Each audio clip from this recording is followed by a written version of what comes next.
ప్రియమైనటువంటి సహోదరి సహోదరులారా, ఈ పరిశుద్ధ దినమున ఆలయానికి వచ్చినటువంటి మీకు అందరికీ కూడా యేసుక్రీస్తు నామములో శుభాలు వందనాలు తెలియజేస్తూ ఉన్నాను.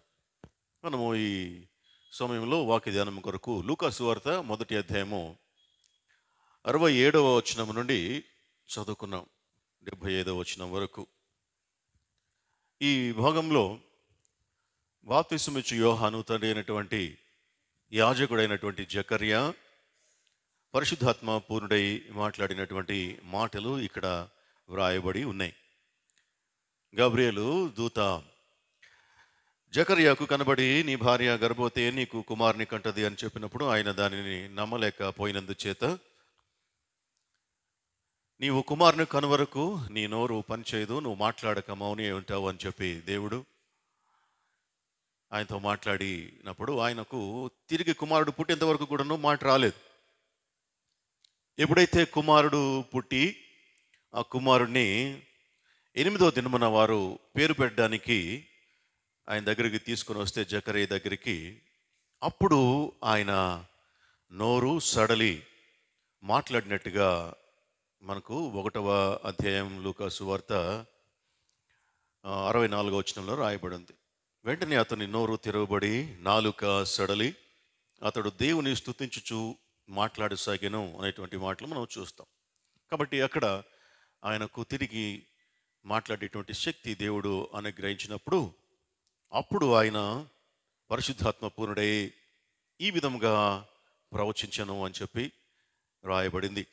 ఆయన మాట్లాడుతూ తెలియజేసినటువంటి మొదటి మాట ఏమంటే, ప్రభు అయిన ఇశ్రాయేలు దేవుడు స్తుతింపబడును గాక. ప్రభు అయిన ఇశ్రాయేలు దేవుడు స్తుతింపబడును గాక అని అంటున్నాడు. ఇశ్రాయేలు దేవుడు అనేటువంటి మాట కొంత ఒక జనానికి పరిమితమైనటువంటి మాటగా మనకి ఇక్కడ అర్థమవుతా ఉంది. దేవుడు అంటే అందరికీ దేవుడు కదా, మరి ఇశ్రాయేలు దేవుడు అనేటువంటి మాట ఇక్కడ రాయబడి ఉన్నది కదా, మరి మనకు దేవుడు కదా, ఇశ్రాయేలుకి దేవుడా అనేటువంటి క్వశ్చన్ మనకు రైజ్ అవుతుంది. అయితే దేవుడు మనకు కూడా దేవుడే, అందరికీ దేవుడే. దేవుడు ఒక్కడు, ఆయన సర్వ సృష్టికర్త, ఆయన ఒక్కడై ఉన్నటువంటి దేవుడు. అయితే ఇక్కడ ఎందుకు ఇశ్రాయేలు దేవుడు అనేటువంటి మాటను వాడారు, పరిశుద్ధాత్మ దేవుడు రాయించాడు అంటే, దేవుడు తన యొక్క రక్షణ ప్రణాళిక జగత్తుకు పునాది వేయబడక ముందే ఆయన మనసులో ఉన్నది. అది ఆయన యొక్క అనాదికాల సంకల్పం. కాబట్టి ఆ ప్రణాళికను నెరవేర్చుకునేటువంటి క్రమంలో దేవుడు అబ్రహామును పిలిచాడు. అది ఆయన యొక్క సంకల్పం. ఆ సంకల్పమును బట్టి అబ్రహామును పిలిస్తే అబ్రహాము ఎన్నుకొనబడ్డాడు దేవుని చేత. దేవుని పిలుపుకు ఆయన రెస్పాండ్ అయ్యాడు, ప్రతిస్పందించాడు. దేవుని పిలుపుకు ఆయన లోబడ్డాడు. అందుచేత అబ్రహాము సంతానము ఎన్నుకొనబడినటువంటి సంతానముగా చెప్పబడింది, ఏర్పాటు చేయబడినటువంటి వంశముగా చెప్పబడింది. అబ్రహాము సంతానమే ఇశ్రాయేలు ప్రజలు. అబ్రహాము ఇస్సాకును కంటే, ఇస్సాకు యాకోబును కంటే, యాకోబు 12 మంది కుమారులను కన్నప్పుడు ఈ 12 మంది కుమారులు కూడాను ఇశ్రాయేలు ప్రజగా అభివృద్ధి చెందారు. కాబట్టి ఆయన ఎన్నికను బట్టి దేవుడు ఇశ్రాయేలు దేవుడు అనేటువంటి మాటను వాడారు. నిర్గమకాండము 4వ అధ్యాయము 22వ వచనంలో పరిశీలన చేస్తే అక్కడ లేఖనము తెలియజేసేటువంటి మాట ఏమంటే, ఇశ్రాయేలు జనాంగం, ఇశ్రాయేలు ప్రజలందరూ, ఇశ్రాయేలు అంటే ఒకడు ప్రజలందరూ, ఇశ్రాయేలు నా కుమారుడు, ఇశ్రాయేలు నా జ్యేష్ఠ పుత్రుడు అని చెప్తాడు దేవుడు. అంటే ఇశ్రాయేలు జనాంగము నా కుమారులు, నా కుమార్తెలు. ఎందుకు అంటే దేవుడు వారి తండ్రి అయినటువంటి అబ్రహామును పిలిచాడు కాబట్టి, ఆయన పిలుపుకు అబ్రహాము లోబడ్డాడు కాబట్టి ఆయన సంతానము అంతటినీ కూడాను దేవుని యొక్క ప్రజ, నా పుత్రుడు, నా కుమారుడు. అంటే ఇక్కడ మనం తెలుసుకోవాల్సినటువంటి విషయం ఏమంటే, దేవుడు పిలిచినప్పుడు ఆయన పిలుపుకు లోబడినటువంటి వారు దేవుని యొక్క సంతానం, దేవుని యొక్క ప్రజలు. అంతే కదా. ఇప్పుడు మనకు తండ్రి ఎవరైతే ఆయన మాట వింటారో, నా మాట విన్నోడే నా కొడుకు అని అనడం మనం చూస్తూ ఉంటాం. నా మాట విన్నటువంటి వారే నా బిడ్డలు, నా బిడ్డ అయితే, నా కొడుకు అయితే నా మాట వింటాడు అనేటువంటి మాటలు తల్లిదండ్రులు చెప్పడం మనం చూస్తూ ఉంటాం. పరమ తండ్రి కూడాను అంతే. ఆయన పిలుపుకు లోబడినటువంటి వారు ఆయన యొక్క పిల్లలుగా ఆయన స్వీకరించాడు. ద్వితీయోపదేశకాండము 14:1 కూడాను ఈ మాట రాయబడి ఉన్నది. ద్వితీయోపదేశకాండము 14, మీరు మీ దేవుడైన యెహోవాకు బిడ్డలు. చాలు, మీరు మీ దేవుడైన యెహోవాకు బిడ్డలు. మన దేవునికి మనము బిడ్డలం. మనము అంటే ఇది ఇశ్రాయేలు ప్రజల గురించి చెప్పబడినటువంటి మాట కదా. మనకేం సంబంధం? ఎవరైనప్పటికీ కూడాను ఆయన మాట చెప్పినప్పుడు ఆ మాటకు విధేయత చూపించినటువంటి వారు అందరూ కూడాను ఆయన బిడ్డలే. దేవుడు తన చిత్తాన్ని ఈ లోకములో నెరవేర్చుకునేటువంటి క్రమంలో మనుషుల్ని పిలుస్తాడు. మనము ప్రభు నేర్పిన ప్రార్థన చేసేటప్పుడు కూడా చెప్తాం కదా, నీ చిత్తము పరలోకమందు నెరవేరినట్లుగా భూమి యందును నెరవేరును గాక అని మనం చెప్తాం. భూమి యందు ఆయన చిత్తము నెరవేరాలా అంటే ఏంది? ఏం చేయాలా? మనమే ఆయన చిత్తాన్ని నెరవేర్చాలి. అది మన పైన ఉన్నది, అది మన బాధ్యత. దేవుని చిత్తము భూమిపైన నెరవేరాలి అంటే మనుషుల ద్వారానే అది నెరవేరాలి. మనుషులు దేవుని చిత్తాన్ని నెరవేర్చాలి, అది దేవుని యొక్క విధానం. కాబట్టి ఆయన చిత్తం నెరవేరేటువంటి క్రమంలో నెరవేర్చవలసినటువంటి బాధ్యత మన పైన ఉన్నది కనుక ఆయన పిలిచినప్పుడు ఆ పిలుపుకు లోబడి వచ్చినటువంటి వారు ఆయన యొక్క బిడ్డలు. ఎవరినైతే ఆయన కాంటాక్ట్ చేస్తాడో, ఎవరినైతే ఇప్పుడు ఆదిలో దేవుడు ఆదాముతోటి కాంటాక్ట్లో ఉన్నాడు. ఆదాము దాన్ని పోగొట్టుకున్నాడు. ఆ తర్వాత నోవహుని కాంటాక్ట్ చేశాడు. నోవహు జలప్రళయం రాబోతూ ఉంది, నువ్వు ఓడగట్టుకొని నేను చెప్పినట్టు చేయంటే చేశాడు. ఆదాము దేవుడు చెప్పినట్లుగా చేశాడు అని చెప్పి రాయబడు. ఆ విధంగా దేవుడు ఒక్కొక్క తరంలో ఆయనకు ఇష్టమైనటువంటి వారిని లేదా తన పిలుపుకు లోబడేటువంటి వారిని పిలుస్తాడు. అందరికీ ఉన్నది పిలుపు అయితే అందరికీ ఉన్నది, కానీ వచ్చిన వారు ఎంతమంది? చాలా కొద్ది మంది. నోవహు కాలంలో ఎంతమందికో ఉన్నది రమ్మని చెప్పి ఓడలోకి, మనుషులందరికీ ఉన్నది రమ్మని, కానీ వచ్చిన వాళ్ళు ఎవరు రాలే, వాళ్ళ కుటుంబం తప్ప. జంతువులు వచ్చినాయి, పక్షులు వచ్చినాయి, కానీ మనుషులు రాలేదు. దేవుని పిలుపుకు లోబడేటువంటి వారినే ఆయన వాడుకుంటాడు. ఆయన పిలిచినప్పుడు వచ్చినటువంటి వారినే ఆయన ఆశీర్వదిస్తాడు. రాకపోతే ఆయన ఏం చేస్తాడు? కాబట్టి ఇక్కడ దేవుడు ఎవరినైతే ఆయన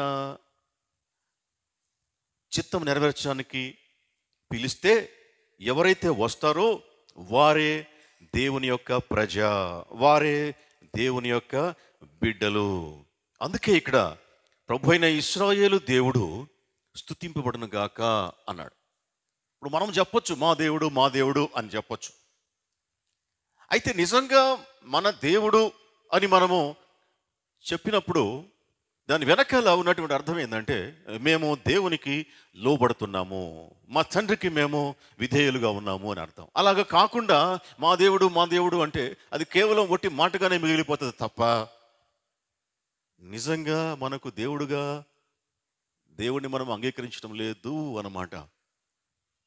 మన దేవుడైతే మనం ఆయన మాట వింటాం, ఆయనకు విధేయులం అవుతాం, ఆయన చెప్పినట్లు చేస్తాం, ఆయన రమ్మంటే వస్తాం, పొమ్మంటే పోతాం. అబ్రహాం అదే చేశాడు కదా, నోవహు అదే చేశాడు కదా. అందుచేతనే వారి దేవునిగా దేవుడు పిలువబడుతున్నాడు. నేను అబ్రహాము దేవుడును, అని చెప్పి. కారణం ఆయన మాటకు విధేయత చూపించడమే. కాబట్టి మొదటగా దేవుని పిలుపుకు స్పందించినటువంటి వారు దేవుని ప్రజలు. దేవుని పిలుపుకు లోబడినటువంటి వారు దేవుని యొక్క ప్రజలు. తర్వాత రెండవదిగా చూస్తే, దేవుడు తన ప్రజలు అని చెప్పుకోవడానికి ఒక కండిషన్ పెట్టాడు. ఏంటిది అంటే ఒక నిబంధన చేశాడు. ఆ నిబంధన ప్రకారం మనుషులందరూ కూడాను ఆయనకు కుమారులుగాను కుమార్తెలుగాను ఉంటారు. ఎట్లాగంటే ఇర్మియా గ్రంథం 11:4 రాయబడి ఉంది. ఇర్మియా గ్రంథం 11:4 ఏమంటాడంటే, మీరు నా వాక్యము విని నేను మీకు ఆజ్ఞాపించు విధులన్నిటినీ బట్టి ఈ నిబంధన వాక్యములను అనుసరించిన ఎడల మీరు నాకు జనులయుందురు, నేను మీకు దేవుడనయుందును. ఆయన ఇచ్చినటువంటి నిబంధన వాక్యములు అనుసరించేవారు అందరూ కూడా ఆయన జనులు, ఆయన ప్రజలు, ఆయన పిల్లలు. అది కండిషన్, దేవుడు కండిషన్. మొదటగానేమో దేవుడు పిలిచినటువంటి వారు దేవుని ప్రజలు. రెండవదిగా దేవుడు పెట్టినటువంటి కండిషన్స్ ఫుల్ఫిల్ చేసేటువంటి వారు దేవుని ప్రజలు. మూడవదిగా క్రొత్త నిబంధన వచ్చేటప్పటికి నిబంధన రూల్స్ మారిపోయినాయి. అక్కడ దేవుని పిల్లలుగా ఉండటానికి కావలసినటువంటి క్వాలిఫికేషన్ ఏమంటే యోహాను 1:12 ఉంది. తనను ఎందరూ అంగీకరించిరో వారందరికీ, అనగా ఆయన నామమునందు విశ్వసించిన వారికి దేవుని పిల్లలగుటకు ఆయన అధికారము అనుగ్రహించెను. సరళతరం చేస్తూ ఉన్నాడు దేవుడు. చాలా ఫ్లెక్సిబిలిటీ ఇస్తూ ఉన్నాడు దేవుడు. మెట్టు మనిషికి చాలా ఈజీగా అయ్యేటట్టుగా చేస్తున్నాడు. ఎట్లా? దేవునికి మనకి ఉండవలసినటువంటి సంబంధం. మొదటేమో ఆయన చిత్త ప్రకారం పిలిచినటువంటి వారు దేవుని ప్రజలు. రెండోదేమో ఆయన వాక్యం ప్రకారము అనుసరించేటువంటి ప్రజలు దేవుని పిల్లలు. మూడవదిగా మనకే ఇచ్చేశాడు ఛాయిస్. ఎంతమంది ఎవరైనా కానీ, వాళ్ళు ఇశ్రాయేల్ ప్రజల, ఇతరుల, అది సంబంధమేలే, ఎవరైనా సరే తనను అంగీకరించినటువంటి వారు అందరూ కూడాను, అనగా ఆయన నామమందు విశ్వసించినటువంటి వారు దేవుని పిల్లలు అగుటకు అధికారం ఇచ్చాడు. ఇప్పుడు కేవలం నమ్మడమే, ఇప్పుడు కేవలం విశ్వసించటమే. విశ్వసించినటువంటి వానికి, యేసుక్రీస్తునందు విశ్వాసం ఉంచినటువంటి వారికి దేవుని పిల్లలు కావటానికి అధికారం ఇచ్చాడు. అనుమతి కూడా కాదు, అధికారం. గలతీయులకు రాసిన పత్రిక 3:26 నుండి చూస్తే, గలతీ 3:26 ఒకసారి మనం, యేసుక్రీస్తు నందు మీరందరూ దేవుని కుమారులై ఉన్నారు.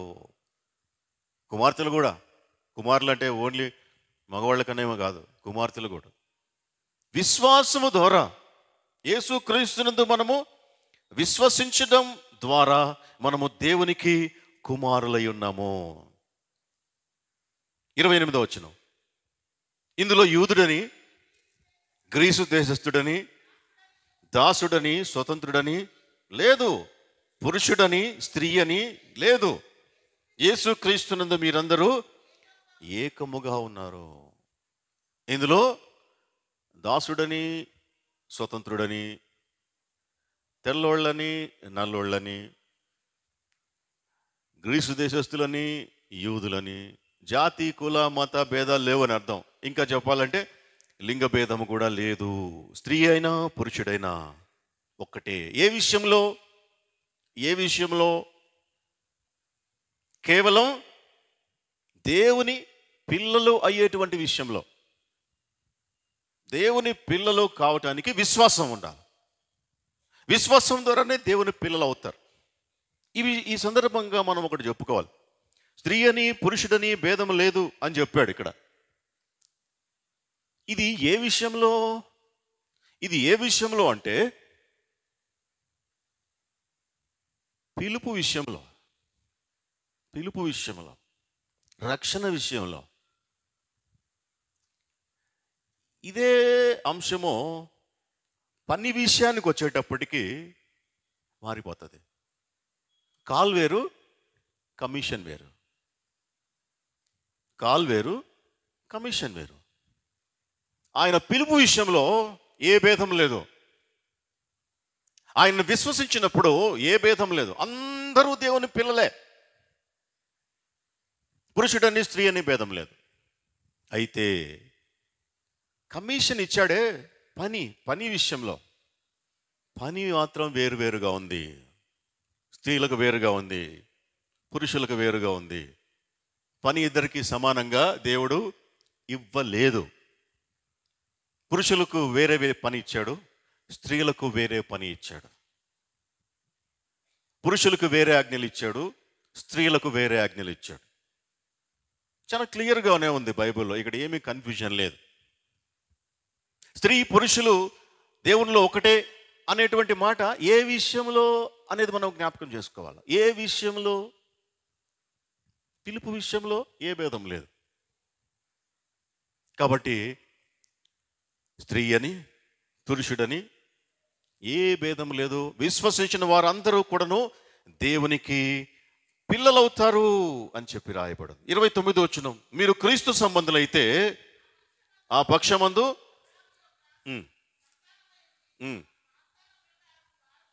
వారసులై ఉన్నారు. కాబట్టి మనం ఎవరము? వారసులము. వాగ్దానం ప్రకారం బట్టి వారసులము. కాబట్టి ఇక్కడ జకర్యా చెప్పినటువంటి మాట ఇశ్రాయేలు దేవుడు అనగానే మనకేం సంబంధం అని, మనకు సంబంధించింది కాదేమో అనేటువంటి ఆలోచన మానేయాలి. ఇక్కడ ఇశ్రాయేలు దేవుడు అంటే మన దేవుడు అని అర్థం. ఎందుకు? వాగ్దానమును బట్టి మనము వారసులం. ఏ భేదం లేదు. యూదుడని అన్యుడని, స్త్రీ అని పురుషుడని ఏ భేదం లేదు. ఇశ్రాయేలు దేవుడు అంటే మన దేవుడు అని. ఆయన స్తుతింపబడునుగాక అని చెప్పి యాజకుడైనటువంటి జకర్యా అంటున్నాడు. రెండవదిగా ఆయన తన ప్రజలకు దర్శనమిచ్చి వారిని విమోచన కలగజేసెను. తన ప్రజలకు దర్శనమిచ్చాడు అని చెప్పి రాయబడింది. దర్శనం అంటే కనబడటం. దేవుడు మనుషులకి దర్శనమిచ్చాడు. ఆయన నరులను విజిట్ చేశాడు అని చెప్పి రాయబడింది. దర్శించడం అనేటువంటి మాట. దేవుడు మానవుణ్ణి దర్శించడమే క్రిస్మస్. దేవుడు మానవుణ్ణి దర్శించడమే క్రిస్మస్. అదే మాట జకర్యా ఇక్కడ చెబుతున్నాడు. ఆయన తన ప్రజలకు దర్శనము ఇచ్చాడు అని చెప్పి అంటున్నాడు. మనిషిని దేవుడు దర్శించడానికి ఆ మాట చాలా గొప్ప విషయం, చాలా పెద్ద విషయం. మనిషిని దేవుడు దర్శించడం అనేటువంటిదే గొప్ప విషయం అయితే, మనిషిగా దేవుడు పుట్టడం అనేటువంటిది ఇక మనిషి ఊహలకు అందనంత గొప్ప విషయం. ఎందుకు అంటే, మనిషిని దేవుడు దర్శించాలి అంటే ఈ విషయం గురించి కీర్తనాకారుడు 8వ కీర్తనలో తెలియజేస్తున్నాడు. ఏమంటాడు అంటే, కీర్తనలో 8వ కీర్తన 3-4 వచనాల్లో మాట్లాడుతూ అంటాడు, నీ చేతి పని అయిన నీ ఆకాశమును, నీవు కలుగజేసిన చంద్ర నక్షత్రములను నేను చూడగా, నీవు మనుషుని జ్ఞాపకము చేసుకున్నటకు, నువ్వు మనుషుని జ్ఞాపకం చేసుకోవడానికే వానికి అర్హత లేనంత చిన్నవాడు మనిషి, జ్ఞాపకం చేసుకోవడానికి. అటువంటిది వానిని విజిట్ చేయడానికి, అటువంటిది వానిలాగా ఆయన కూడా, ఆ నువ్వు కూడా మనిషిగా మారటానికి ఇది చాలా చాలా చాలా గొప్ప విషయం. ఈ గొప్ప విషయంగా అర్థం చేసుకోవడానికి జ్ఞానము సరిపోక మానవులు ఈ అంశాన్ని రిజెక్ట్ చేశారు, ఇప్పటికీ చేస్తూ ఉన్నారు. ఎట్లా? దేవుడు మనిషిగా రావడం అది చాలా కష్టం, అది ఊహలకే అందదు అని ఆయన్ను తృణీకరించారు. ఇక్కడ ఏం తెలియజేస్తున్నాడు? ఎంత చిన్నవాడు మనిషి అంటే, వాడు ఏ పాటివాడు? నీవు నరపుత్రుని దర్శించుటకు వాడు ఏ పాటివాడు? నీవు మనిషిని దర్శించడానికి వాడు ఏ పాటివాడు? ఒక ఉదాహరణగా మనం చెప్పుకున్నట్లయితే, ఒక 100 ఎకరాల మామిడి తోట అనుకోండి, ఈజీగా అర్థం కావడం కోసం. ఒక 100 ఎకరాల మామిడి తోటలో ఒక చిన్న ఆవగింజ ఎంత స్థలం ఆక్యుపై చేస్తుంది? ఎంత స్థలం ఆక్యుపై? ఒక చిన్న ఆవగింజ 100 ఎకరాల మామిడి తోట. ఈ ఆవగింజలో 1000వ వంతు కూడా ఉండదు మనము నివసించేటువంటి ఈ భూమి. అర్థమైందా? అంత పెద్దది దేవుని సృష్టి. ఒక ఆవగింజలో 1000వ వంతు ఎంత స్థలము ఆక్యుపై చేస్తుందో, ఈ సృష్టిలో, దేవుని యొక్క మొత్తం సృష్టిలో మనము నివసించేటువంటి ఈ భూతలం అంత చిన్నది. అందులో నువ్వు నేను ఇంకెంత చిన్నవాళ్ళం, నువ్వు నేను ఎంత చిన్నవాళ్ళం.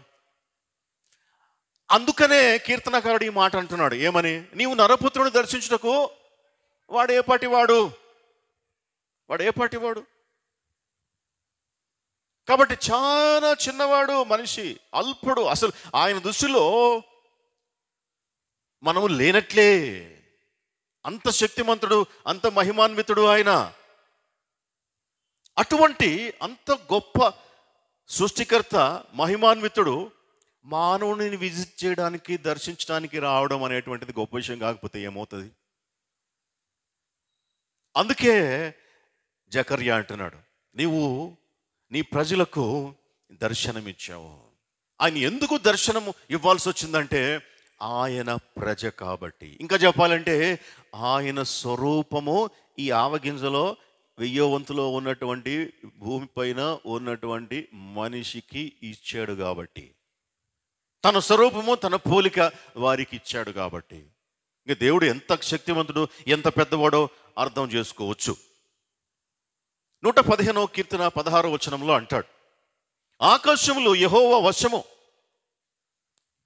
భూమిని ఆయన నరులకు ఇచ్చి ఉన్నాడు. ఆకాశములు దేవుని యొక్క మహిమ వివరిస్తూ ఉన్నాయి, అది ఆయన వశములో ఉన్నాయి. అయితే అందులో ఉన్నటువంటి ఈ చిన్న భూమిని ఆయన నరులకు కేటాయించాడు. ఇది మీది, మీకు ఆవాసయోగ్యమైనటువంటిది ఈ చిన్నది. ఈ చిన్న దాంట్లోనికి ఆయన రావటం అనేది గొప్ప విషయం. అందుకే క్రిస్మస్ అనేటువంటిది చాలా గొప్ప విషయం. క్రిస్మస్ అనేటువంటిది ఒక ఘటన, క్రిస్మస్ అనేటువంటిది ఒక ఈవెంట్. అది మామూలు ఘటన కాదు, అది మనుషుల జ్ఞానమునకు అందనంత గొప్ప ఘటన. అందుకోసం దాన్ని మనం సెలబ్రేట్ చేసుకోవాలి. అది 25 అయితేనేమి, ఇంకొక డేట్ అయితేనేమి, డేట్ ముఖ్యం కాదు అక్కడ. కానీ ఆ దినములో జరిగినటువంటి ఆ ఘటన, ఆ సందర్భం ముఖ్యం. ఏంటిది ఆ సందర్భం? దేవుడు నరావతారిగా జన్మించడం, దేవుడు నరులను విజిట్ చేయడం. మొదటి రాజులు 8:28లో అంటాడు. మొదటి రాజులు 8:27లో ఏమంటాడు అంటే, దేవా, ఎవరు ఆయన? సొలొమోను ఏం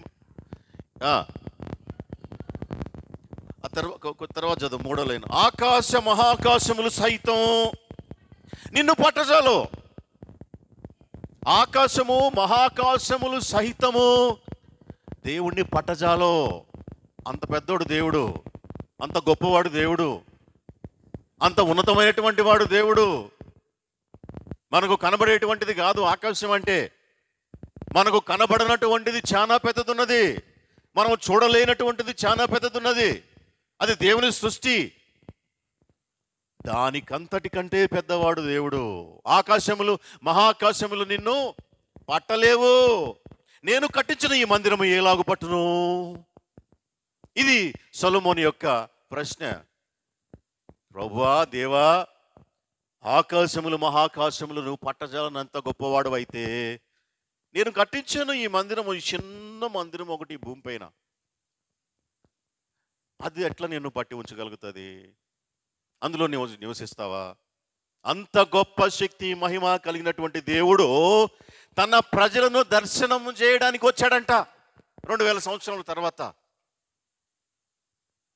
తన ప్రజలను దర్శనం చేయడానికి 2000 సంవత్సరాలు కాకపోతే ఒక 1000 సంవత్సరాలు, 800 సంవత్సరాలు, అంతకు 1000 సంవత్సరాలు కావచ్చు. ఏది సొలొమోను దగ్గర నుండి చూస్తే యేసు ప్రభు పుట్టేంత వరకు.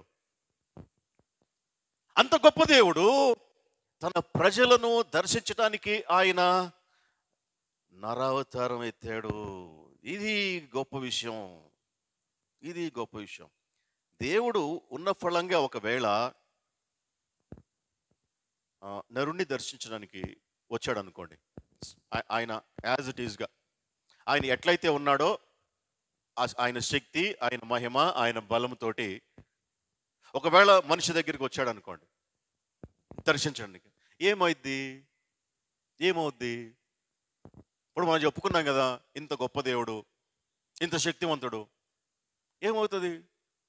భూమి కరిగి ఆవిరైపోతుంది. ఆయన శక్తి ముందు కరిగి ఒక క్షణంలో మాయమైపోతుంది. అంత గొప్ప శక్తి కలిగినటువంటి దేవుడు, అంత మహిమాన్వితుడు ఆయన. అందుకే తిమోతికి రాసిన మొదటి పత్రిక 6:16 అంటాడు పౌలు. ఏమని అంటాడు? మొదటి తిమోతి 6:16, సమీపింపరాని తేజస్సులో ఆయన మాత్రమే వసించుచు అమరత్వము గలవాడై ఉన్నాడు. మనుషులలో ఎవడును చూడలేదు, ఎవడును చూడనేరడు. చాలు, ఎవడును చూడనేరడు. ఇంతవరకు ఎవరు చూడలేదు. ఎవరిని? దేవుణ్ణి చూడలేరు. అది సాధ్యమయ్యే విషయం కాదు. ఎప్పుడు కూడా ఎవ్వరు కూడా దేవుణ్ణి చూడలేదు అని చెప్పి రాశాడు. ఎందుకు అంటే చూడలేరు కాబట్టి. ఎందుకంటే ఆ మహిమను మనిషి తట్టుకోలేడు కాబట్టి, తట్టుకోలేక మాడిపోతాడు కాబట్టి. ఎప్పుడు ఎన్నడూ ఏ మానవుడు మనిషిని చూడలేదు. మనిషే కాదు, దేవదూతలు సైతం దేవుని చూడలేరు.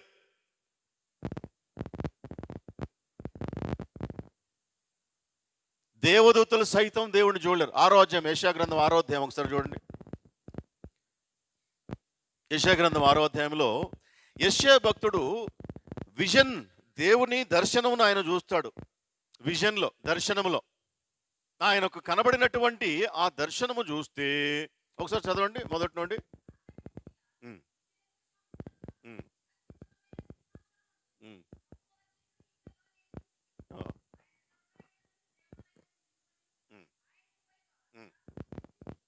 ఆయనకు పైగా శరాపులు అంటే ఎవరు? కింద మహాదూతలు అని చెప్పి రాయబడింది. షరబిం, శరాపులు, మహాదూతలు. ఇంకా ఒక్కొక్కనికి 6 రెక్కలున్నాయి. ప్రతివాడు 2 రెక్కలతో తన ముఖమును కప్పుకొని, 2తో తన కాళ్ళను కప్పుకొనుచు, 2తో ఎగురుచుండెను. 6 రెక్కలున్నాయి ఒక్కొక్క దూతకు, మహాదూత శరాపులు. ఆ 6 రెక్కలు 2 రెక్కలతోటి ముఖం కప్పుకున్నారు, 2 రెక్కలతోటి శరీరాన్ని కప్పుకున్నారు, 2 రెక్కలతోటి ఎగురుతూ ఉన్నారు. 2 రెక్కలతోటి ఎగురుతూ ఉన్నారు.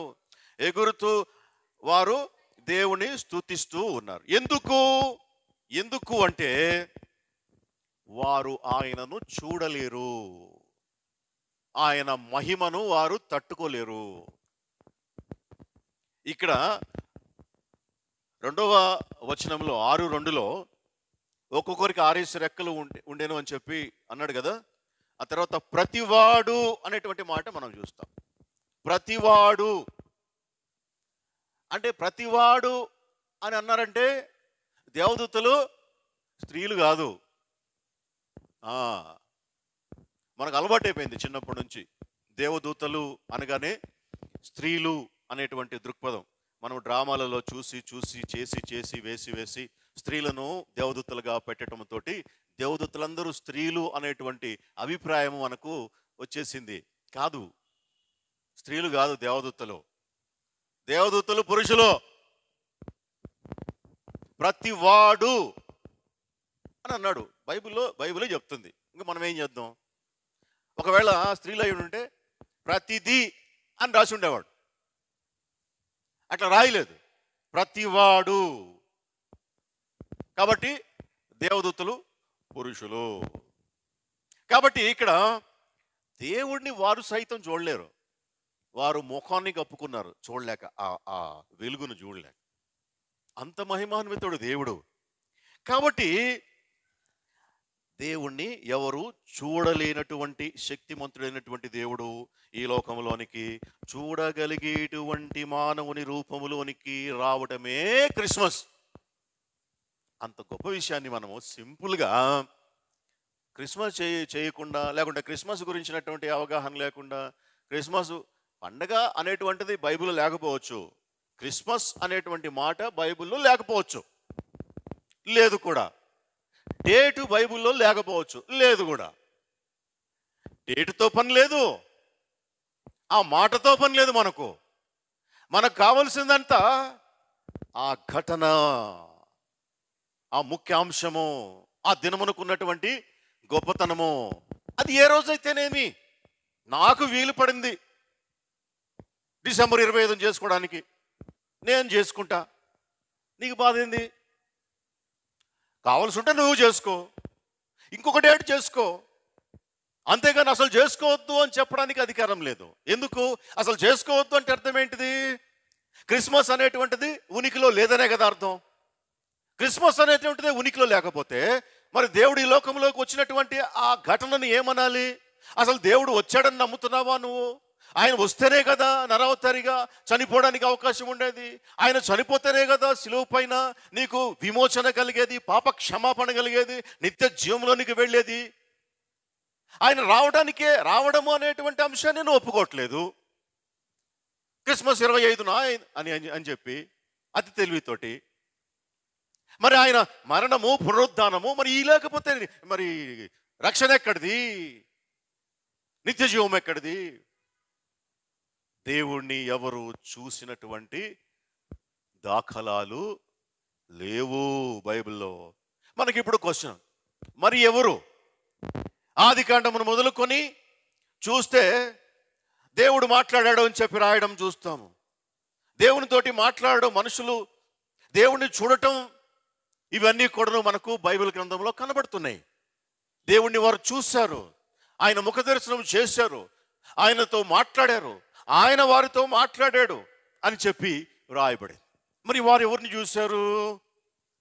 వారు ఎవరిని చూశారు అంటే యేసు ప్రభువుని చూశారు. వారు చూసింది యేసు ప్రభువుని. యేసు ప్రభువు ఆ డిసెంబర్ 25 నుంచి ఉనికిలోనికి వచ్చిన వాడు కాదు, లేదంటే క్రిస్మస్ తోటి ఉనికిలోనికి వచ్చినటువంటి వాడు కాదు. యేసు ప్రభు ఆదిలోనే అన్నిటికంటే ముందుగా ఉన్నవాడు. మోషేతోటి మండే పొదలో నుండి మాట్లాడినటువంటి దేవుడు యేసు ప్రభువే. అక్కడే కాదు, మరి ఎక్కడైనా కూడాను మనుషులతోటి దేవుడు మాట్లాడాడు అని రాయబడితే అది యేసు ప్రభువే. యేసు ప్రభువే. యేసు ప్రభువు దేవుని యొక్క కనపడేటువంటి పార్శ్వము. మనుషులు చూడలేరు కాబట్టి, నా బిడ్డలు నన్ను చూడలేరు కాబట్టి నేను నా మహిమను తగ్గించుకుంటే నా బిడ్డలతోటి మాట్లాడగలుగుతాను, వారు నాతోటి మాట్లాడగలుగుతారు. కాబట్టి నేను నా మహిమను తగ్గించుకొని నా బిడ్డల దగ్గరికి పోదాం అని ఆయన అనుకున్నప్పుడు, అనుకొని ఆ కార్యం జరిగినప్పుడు, అప్పుడు దేవుడు మనుషులతో మాట్లాడారు. అప్పుడు మనుషులు దేవుణ్ణి చూశారు. ఆ చూడటం, ఆ స్వరూపం దేవుని యొక్క కనపడేటువంటి పార్శ్వం, కనపడేటువంటి కోణం. కనపడ్డు దేవుడు. ఒకవేళ కనబడినా కూడాను ఎవ్వడు చూడలేడని చెప్పుకున్నాం. ఒకవేళ చూస్తే, చూడగలిగితే, చూడగలిగినటువంటి స్వరూపమే యేసు ప్రభువు, చూడగలిగినటువంటి కోణమే యేసు ప్రభువు. ఇప్పుడు చందమామ ఉన్నాడు, చందమామను మనం ఒకే యాంగిల్లో చూస్తున్నాం, ఒకే యాంగిల్లో కనబడతాడు అంతే. కానీ చందమామ మనకు కనబడేటట్టు ఉన్నాడా? అట్లా లేడు కదా. ఆయన ఒరిజినాలిటీ వేరు, ఆయన అంటే ఐ మీన్ చందమామ, మామ అంటున్నాం కాబట్టి, ఆయన సైజు వేరు, ఆయన స్వరూపం వేరు, ఆయన పవరు వేరు. కానీ మనకైతే ఎట్టా చందమామ రావే అనేటట్లుగా కనబడతాడు. అది కనబడేటువంటి పార్శ్వం. దేవుడు కూడాను పట్టజాలడు మా ఆకాశ మహాకాశాలను. అయితే తన బిడ్డలకు దర్శనమియ్యాలి, తన బిడ్డలను ఆయన కలుసుకోవాలి, మాట్లాడాలి, వాళ్ళు నాతో మాట్లాడాలి అని ఆయన అనుకున్నప్పుడు వారికి కనపడితే అది కనపడేటువంటి భాగం. ఆ భాగాన్ని ఒకవేళ మనము యేసు ప్రభువు అని అంటున్నాం. అంతేగాని దేవుడు 2-3 ముక్కలుగా విభజింపి లేడు. దేవుడు ఒక్కడే, ఆయన మహిమాన్వితుడు. ఆయన మహిమను ఆయన తగ్గించుకున్నాడు. కొలస్సీ 1:15లో ఒకసారి చూద్దాం. 1:15, కొలస్సీ 1:15 ఏమని రాయబడింది అందులో?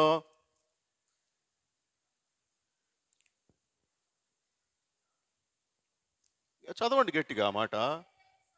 ఆయన అనగా ఎవరైనా? యేసు ప్రభు. ఆయన అదృశ్య దేవుని స్వరూపి. ఇప్పుడు అర్థం చేసుకోవాలి, మనం ఊరికే చదువుకుంటూ వెళ్ళిపోతాం. అది మనకు వచ్చిన పెద్ద సమస్య. బైబిల్ అర్థం కాలేదు, బైబిల్ అర్థం కాలేదు, బైబిల్ అర్థం కాలేదు. ఎందుకు అర్థమైద్ది? పేపర్ చదివినట్టు చదివితే ఎందుకు అర్థమైద్ది బైబిల్? బైబిల్ చదివినట్టే చదవాలా, దేవుని వాక్యం చదివినట్టే చదవాలా. అక్కడ ఏం రాయబడి ఉన్నది? యేసు ప్రభువుని గురించి. యేసు ప్రభువు అదృశ్య దేవుని స్వరూపం.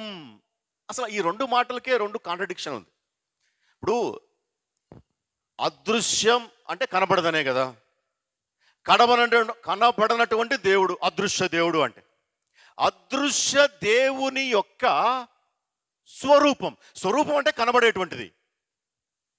స్వరూపం అన్నామంటే, మనుషులు స్వరూపం అని ఎక్కడైనా ఎక్కడైనా రాసినా దాని అర్థం ఏంటంటే కనబడేటువంటి ఒక ఆబ్జెక్ట్. స్వరూపం అంటే కనబడేటువంటిది, ఒక రూపం, ఒక మంచి రూపం. ఈ రూపం ఏంటిది? ఏమి రూపం? అదృశ్య దేవుని యొక్క రూపం. దేవుడు కనబడ్డు, అదృశ్యుడు. అయితే కనపడాలి నా బిడ్డలకు, దర్శనమియ్యాలి నా బిడ్డలకు, నేను మాట్లాడాలి నా బిడ్డలతోటి, వారు నాతో మాట్లాడాలి అని అనుకున్నప్పుడు ఆయన అదృశ్యతలో నుండి ఆయన దృశ్యములోనికి వచ్చాడు, ఒక స్వరూపములోనికి వచ్చాడు. ఆ స్వరూపమే యేసుక్రీస్తు. ఆ స్వరూపమే యేసుక్రీస్తు. ఆయన అదృశ్య దేవుని స్వరూపి, సర్వ సృష్టికి ఆది సంభూతుడు. ఆయన అదృశ్య దేవుని యొక్క స్వరూపం యేసు ప్రభు. యేసు ప్రభు అన్నాం.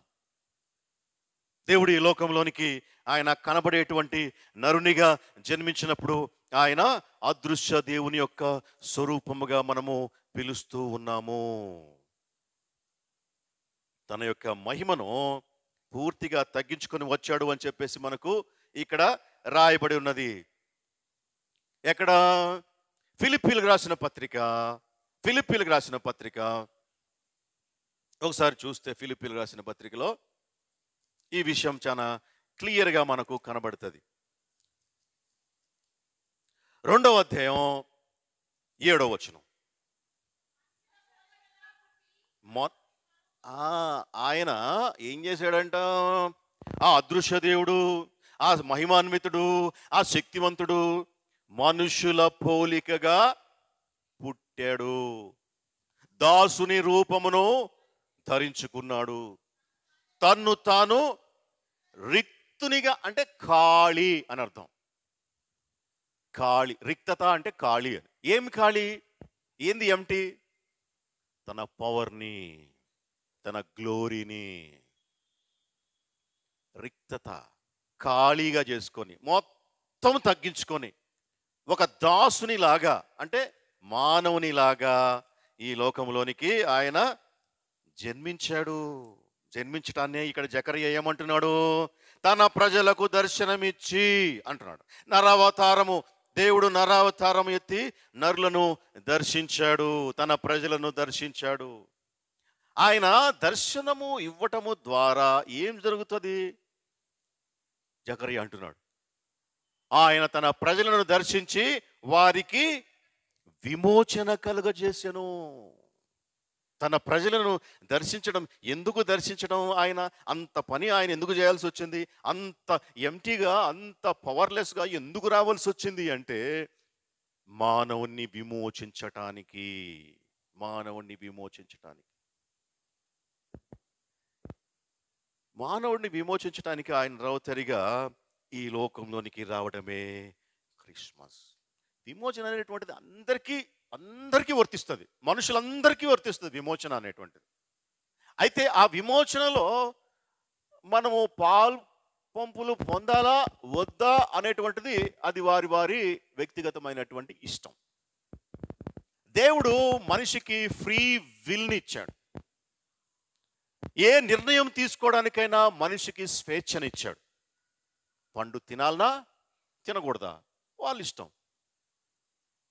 విమోచనలో పాల్గొనాలా వద్దా వారిష్టం.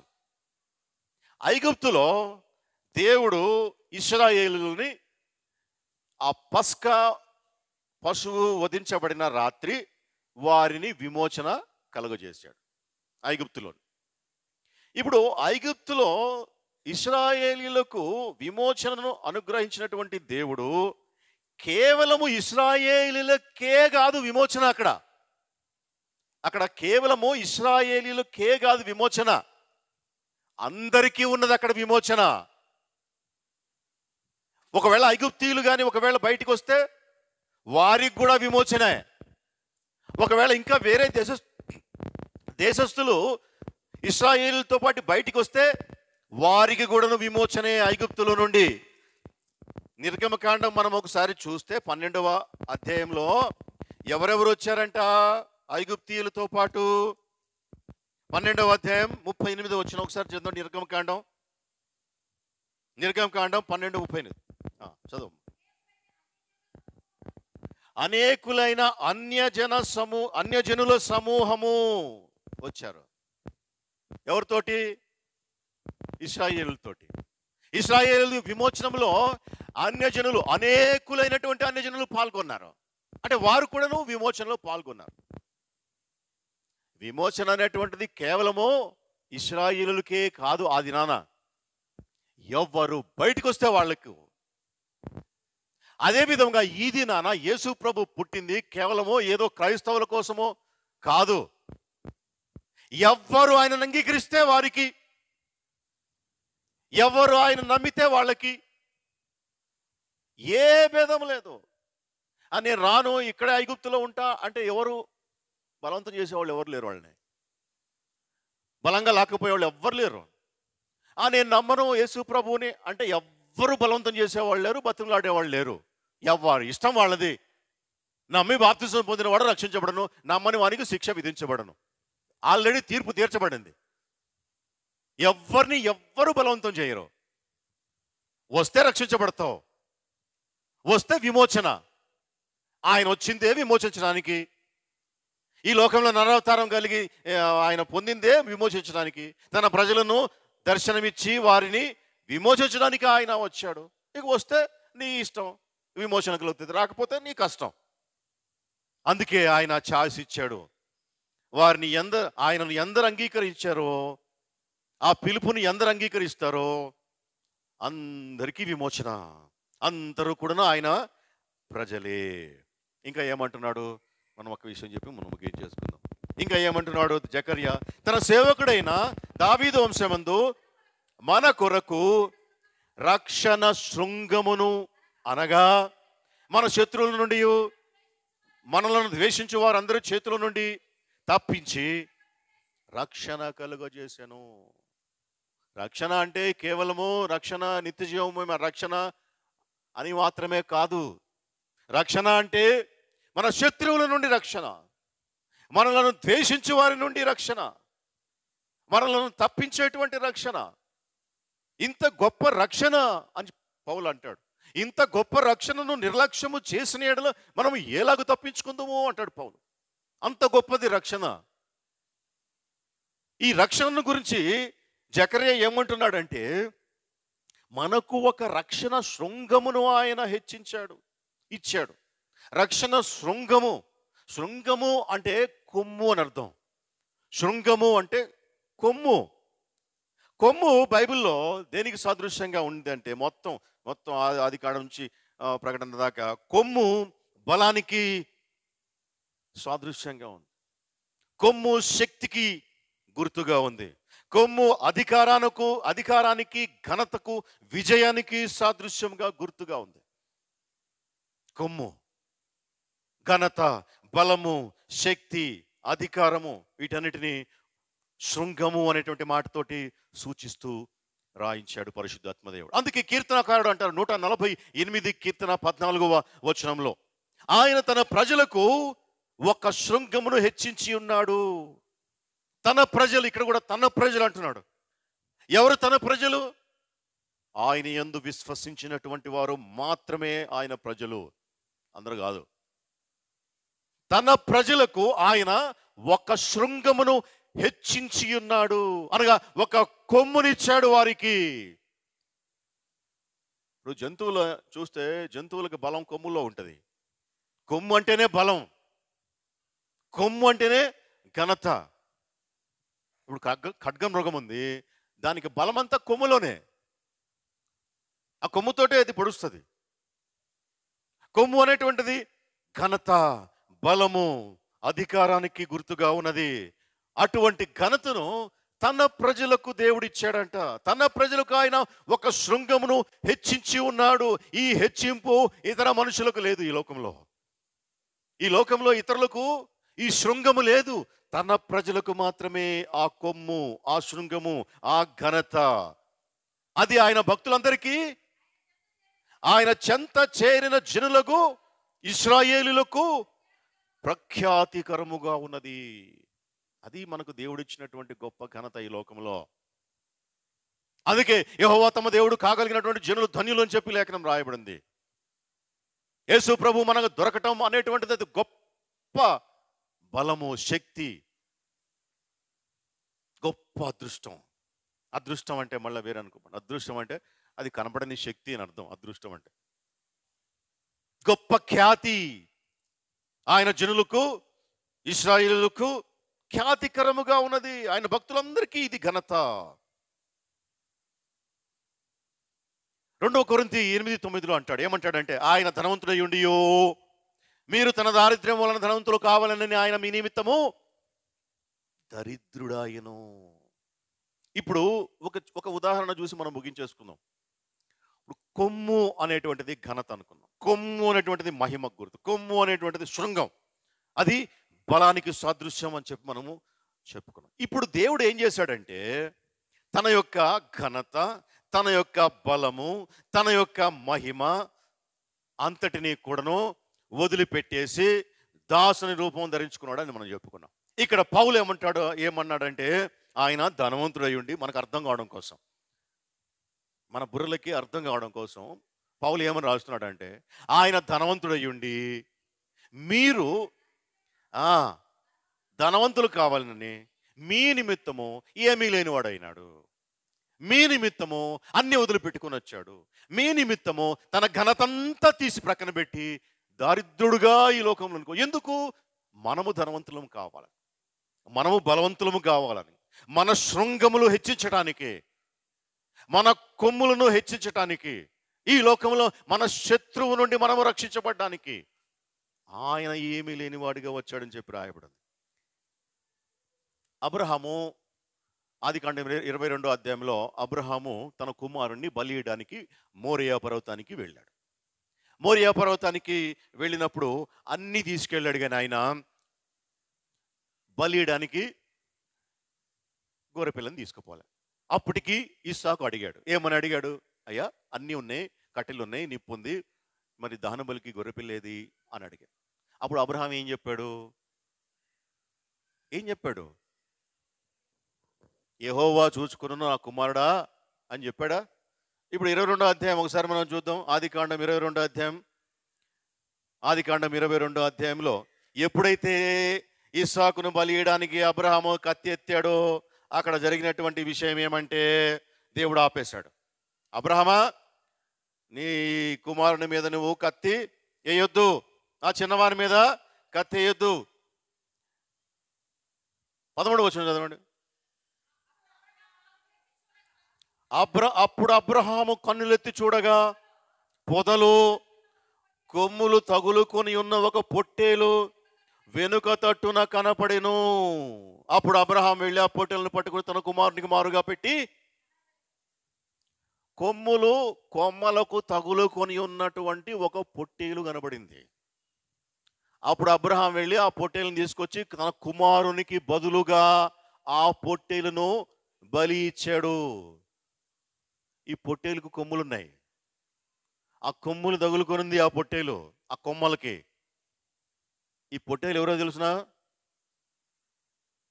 నరావతారం ఎత్తక ముందు దేవుడు ఏ మహిమలో అయితే ఉన్నాడో, యేసుక్రీస్తు ఏ మహిమతో అయితే ఉన్నాడో, అక్కడ కొమ్ములు ఆ మహిమను, ఆ ఘనతను, ఆ అధికారాన్ని సూచిస్తూ ఉన్నాయి. యేసు ప్రభువు అనే కదా మనం చెప్పుకుంటాం. అబ్రహాము తన కుమారునికి బదులుగా సబ్స్టిట్యూట్, తన కుమారునికి బదులుగా ఆ పొట్టేలును వధించాడు. పొట్టేలుకు కొమ్ములున్నాయి. అయితే యేసు ప్రభువుని గురించి లేఖనం ఏం తెలియజేస్తా ఉంది? బాప్తిసమిచ్చి యోహాను యేసు ప్రభువుని గురించి ఏం చెప్పాడు? యోహాను 1:36లో అతడు నడుచుచున్నటువంటి యేసును వైపు చూచి, ఇదిగో దేవుని గొర్రెపిల్ల అన్నాడు.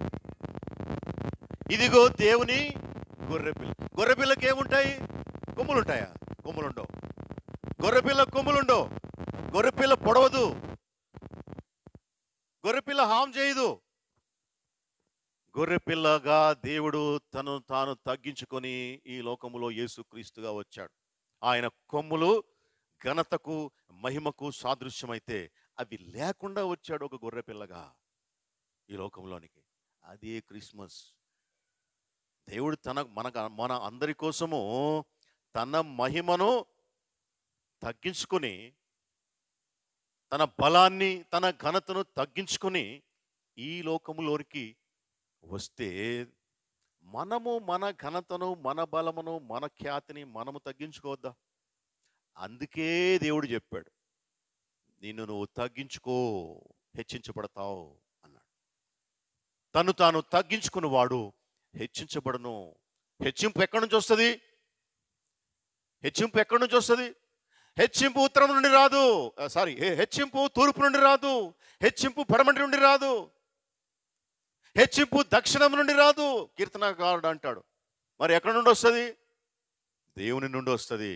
ఆ దేవుడు ఎక్కడున్నాడు? ఉత్తర దిక్కున ఉన్నటువంటి సభాపర్వతం మీద ఆయన కూర్చుని ఉన్నాడు. అందుకే అక్కడ ఉత్తర దిక్కు మిస్ చేశాడు. హెచ్చింపు తూర్పు నుండి రాదు, హెచ్చింపు పడమటి నుండి రాదు, హెచ్చింపు దక్షిణం నుండి రాదు, కానీ తూర్పు ఒక్కటే ఖాళీ పెట్టాడు అక్కడ కీర్తనకారుడు. ఎందుకు అంటే తూర్పు దిక్కున ఆయన ఉత్తర దిక్కున ఆయన సింహాసనం ఉన్నది. హెచ్చింపు ఒకనికి దేవుని నుండి వస్తుంది. ఆయన మనలను హెచ్చించడానికి ఆయన తగ్గించుకుని వచ్చినప్పుడు మనము హెచ్చించుకుంటే ఎట్లా? ఆయనలాగా మనం కూడా తగ్గించుకోవాలి కదా. తగ్గింపు కలిగినటువంటి స్వభావం, క్రీస్తు పోలికగా మనము రూపాంతరం చెందటమే ఈ లోకంలో మన ముందు ఉన్నటువంటి ఒక టాస్క్. యేసు ప్రభు వచ్చేంత వరకు సంఘం యొక్క పని కూడా ఏమంటే యేసు ప్రభు తిరిగి రెండవ రాకడలో వచ్చినప్పుడు సంఘము సిద్ధపరచబడి ఉండాలి. సిద్ధపడి ఉండాలి. ఆ సిద్ధపడి ఉండటం అంటే ఏంటిది? తగ్గించుకొని, ఘనత నేను ఈ లోకంలో నాకు కొమ్ములు ఇచ్చాడు కాబట్టి నేను పొడుస్తా అనడం కాదు. దేవుడు నాకు కొమ్ము ఇచ్చాడు, నేను అందరినీ పొడుస్తా, దానికి కాదు దేవుడు ఇచ్చింది. తగ్గించుకోవాలా. క్రీస్తు సారూప్యతలోనికి ఎదుగుతూ ఉండడం, చచ్చిపోయేదాకా, చివరి శ్వాస తీసుకునేదాకా క్రీస్తు సారూప్యతలోనికి మనము నడుస్తూ ఉండటమే మనకు ఈ లోకంలో ఉన్నటువంటి పెద్ద పని, సంఘానికి ఉన్నటువంటి గొప్ప బాధ్యత. ఇది ఆయన నుండి మనం నేర్చుకోవాలి. దేవుడిగా ఉండటం విడిచిపెట్టకూడని భాగ్యం అని ఎంచుకోలేదు, కానీ దాసుడి స్వరూపం ధరించి ఈ లోకంలోనికి ఆయన నరావతారిగా వచ్చాడు. తన ఘనతను, తన మహిమని తీసి ప్రక్కన పెట్టి. కాబట్టి మనం కూడా అట్టి తగ్గింపు స్వభావం కలిగి ఉందాం. ప్రభు రాకడ వరకు ప్రభు పోలికలోనికి మనము మార్చబడదాం. అట్టి కృప పరిశుద్ధాత్మ దేవుడు మనకు సమృద్ధిగా అనుగ్రహించును గాక.